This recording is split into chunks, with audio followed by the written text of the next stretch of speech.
আসসালামু আলাইকুম। বিসমিল্লাহির রহমানির রহিম। আজকের বিষয় নিয়ত অথবা নিয়তের ব্যাখ্যা। ইমাম নব্বী রাহিমাহুল্লাহ বলেন, নিয়ত বলতে অন্তরের সংকল্পকে বোঝায়। অন্তরের দৃঢ় সংকল্পই নিয়ত।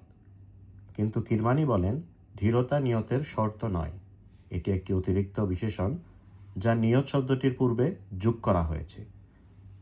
তিনি আরও বলেছেন, ফকিহগণের মধ্যে নিয়ত সম্পর্কে মতবিরোধ আছে।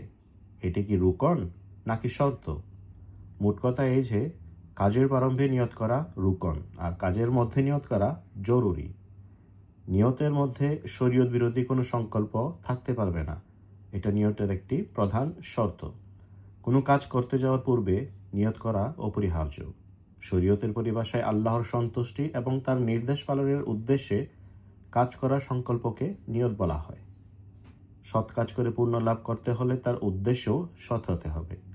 কাজের শুভ পরিণতি লাভের জন্য ভালো নিয়ত বা সৎ উদ্দেশ্য একান্ত অপরিহার্য। যথাযথ নিয়ম বা সংকল্প ব্যতি রেখে আমল সঠিক, পরিপূর্ণ ও পুণ্যবহ হতে পারে না।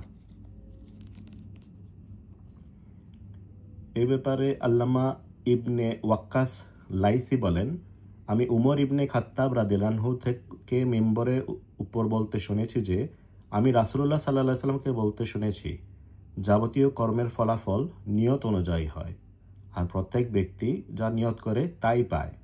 অতএব যার হিজরত রয়েছে দুনিয়া হাসিল করা কিংবা কোনো মহিলাকে বিবাহ করার উদ্দেশ্যে, তার হিজরত সেই উদ্দেশ্যেই হয়েছে যে জন্য সে হিজরত করেছে।